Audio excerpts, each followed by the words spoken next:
Okay, so this section is about the hazards of using display screen equipment and how they can impact the body. We'll talk about how to mitigate those hazards in the following modules of the course. Firstly, before we go micro, I'd like to go a little macro and consider the impacts of DSE use in the context of life in general. If we look at a 40-hour work week job with 4 weeks of leave per year as an average, this equates to about 22% of your life being at work. If we assume that around an hour per day is not spent at your DSE workstation, that's around 10 to 13% of your working day, that brings your overall exposure to DSE use over the course of a year to just around 19% of your life.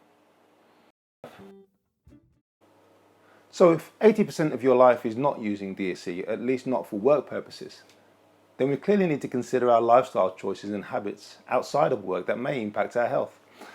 If we look at the general accepted risk factors for back pain, for instance, a significant occupational risk factor is the adoption of prolonged static postures, particularly sitting for more than 4 hours a day. However, let's consider other non-occupational risk factors, such as general fitness. Several studies have shown significantly reduced incidence of back pain in people that are fitter. Now we're talking about general cardiovascular fitness, not necessarily core stability or anything specific, just general fitness. Another risk factor is mental health. Stress, depression, anxiety have all been linked to increased incidence of back pain. Job satisfaction feeds into your mental health, and studies have shown an increase in back pain with reduced job satisfaction. There are some age-related changes that occur which will increase your risk of back pain, and there are genetic factors, such as the natural shape of your spine, that may impact your likelihood of developing symptoms. Then of course there are other activities of daily living, hobbies and habits which impact your musculoskeletal system. To name a few, parenting, especially with young children, playing instruments which can have an impact on your upper limbs, mobile phone and tablet use in your leisure time, and of course exercise and sports can lead to injuries that can then be exacerbated by DSE use.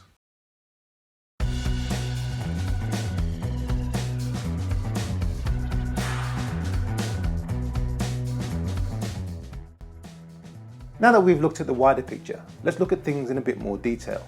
So why is sitting bad for you? Well, there are two factors. One is the adoption of poor posture. The second is a lack of movement, and it's the second of these which is the most significant, but we'll come back to that later. In terms of what is poor posture, we need to consider what is good posture. And this all comes down to neutral joint positioning. Now what does that mean? A neutral joint position is that where there is a minimal strain on a joint as it's in its mid position.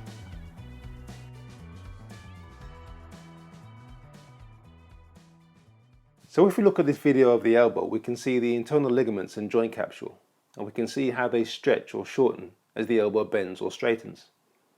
As the elbow straightens, the ligaments on the outside shorten and those on the inside stretch, so that at end range there are compressive forces on the outside of the joint and tension or stretching forces on the inside. When the elbow bends, the ligaments on the inside become compressed and those on the outside stretched. And the same thing happens to muscles and tendons around the joint that are not visible on the video. And this places a degree of strain on the joint at end range, which is fairly innocuous in the short term, but long term, if these end range positions are sustained for a period of time, the tissues adapt to the stretched or compressed states and the range of movement is reduced, the joint becomes stiffer. Now if you think about when you've been sitting for a long time and then go to stand up, there's some stiffness in the joints in the back, and that's because of this adaptation process. Now as joints become stiffer over time, it increases the mechanical stresses on the cartilage and on the surrounding tissues, making it more likely to bring about damage and pain. So, two things we need to do to prevent these adaptations. One is move regularly, as we've discussed. The second is when we're going to be in a static position for a period of time, try to maintain neutral joint positions where we're minimizing joint stresses. Now, if we extrapolate that to the spine, there are a number of small joints in the spine connecting each vertebra to the next. And when you put them all together in their neutral positions, you get a spinal column that is typically described as an S shape. So good posture includes maintaining the S shape of the spine, and we'll talk more about that when we look at a chair setup.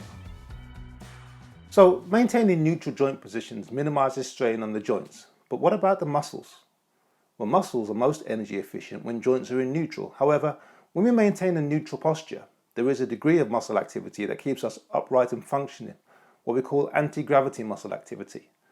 Now, muscles will fatigue over time, and as they do, because there's reduced blood flow and hence reduced oxygen supply to muscles with a lack of movement, the body will start to develop some chronic stiffness, which is likely to be a source of pain.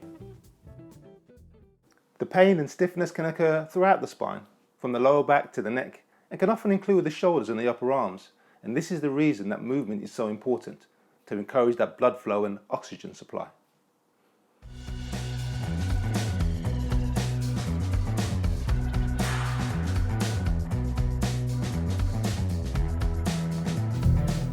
Now, let's consider repetitive strain or upper limb disorders. As with the spine, maintaining neutral joint positions is important, as we said, because this is where muscles and tendons are most efficient and therefore least susceptible to being overstressed. So posture and technique when typing or operating the mouse are important, and we'll discuss this later when we look at desk setup.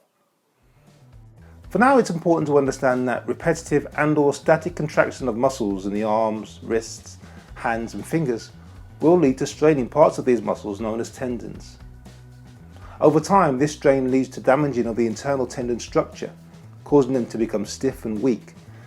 And then there is inflammation around that, which causes the sharp pains associated with these conditions. These injuries are known as overuse injuries, and it's important to remember that overuse is relative. For a runner, for example, that is used to running 1 to 2 miles each time, they could develop an overuse injury as they start to increase their mileage to 6 or 7 miles, whereas someone who regularly runs long distances might run 15 or more miles without a problem. This is why overuse injuries often occur when something causes a rapid change in the load on the tendon or the muscle. So in relation to DSE use, this might be a change in software that makes operation of the mouse more heavy, increases the click rate. It might include a specific keyboard shortcut that is now repeated regularly, or it could include a change in job role or duties. Also, when eliminating symptoms, it doesn't necessarily mean completely stopping the activity. Again, with the runner analogy, the runner who now gets pain after a 6-mile run may just need to reduce to 5 miles or change shoes or terrain while they adapt. It may be that someone experiencing pain with mouse use may gain relief from simply using a keyboard shortcut, or otherwise reducing their mouse use by a percentage that brings it below the threshold for overuse.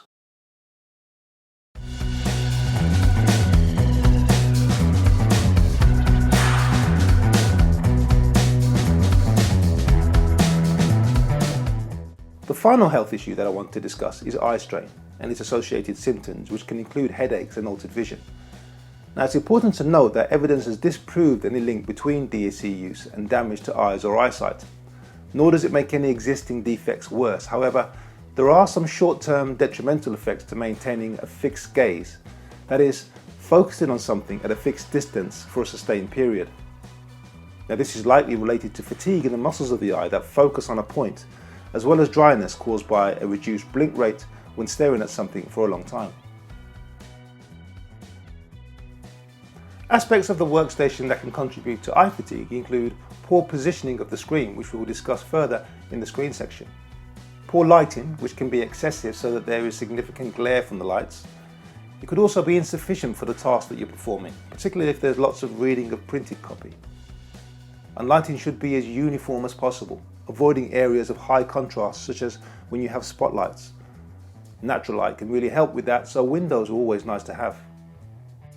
Once you've addressed the lighting and screen issues as far as possible, it's really important that you take regular visual breaks from the screen. Again, breaks are something we discuss later in the course, but one tip will be to follow the 20-20-20 rule. That is to focus on a point approximately 20 meters away and to hold that gaze for 20 seconds and do that every 20 minutes. Ideally, if you stand up when you do this, you can incorporate a short posture break at the same time.